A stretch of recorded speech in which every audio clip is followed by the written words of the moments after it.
David Webb, City of Worcester. Yeah, the 311 app seems to be like many things in Worcester. It functions so that the constituents feel happier, like they're being heard, like they have a way to reach you. But I've heard from many different places that it appears as if, and they've heard from other people, that their tickets are closed out immediately. So yeah, fix the app, make it functional. I don't know what you're trying to use it for, but it obviously doesn't work. Okay, anyways, firstly, I'm here in support of Councillor King's item 11A, let's make Black History Month official.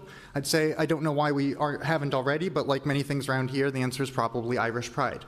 Secondly, in support of 10D, Councillor Wynn's request for City Manager Eric Batista to create and provide a 2 to 5 year plan that supports and addresses the matter of the unhoused in Worcester. The request calls for creation of year-long shelters as well as a list of community partners and local resources.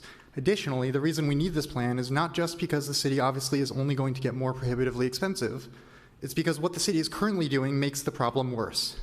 We're asking the city management what their plan is, but they've made it clear that they think hunting homeless people solves the problem.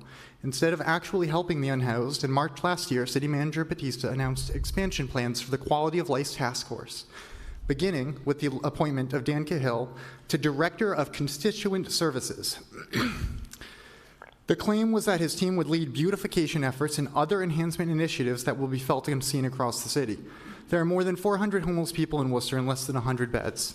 The 60 beds that the city provided are in a temporary winter shelter, which goes away after March and doesn't solve anything long term. Instead of giving resources to the unhoused or organizations assisting them, the city has established a Quality of Life Task Force. Quality of life. The 2024 budget calls for expanding the Quality of Life Task Force by 4 Department of Park nuisance inspectors and 4 Worcester police officers. According to the 2022 homeless guidelines, encampments are supposed to receive a certain number of days' notice, as well as actual written notices, the same as any other legal eviction. The city has demonstrated multiple times in the past month it does not follow these guidelines. The city is already planning to hire more people to hunt the homeless, so please let's get that plan. Thanks. Thank you. Next speaker.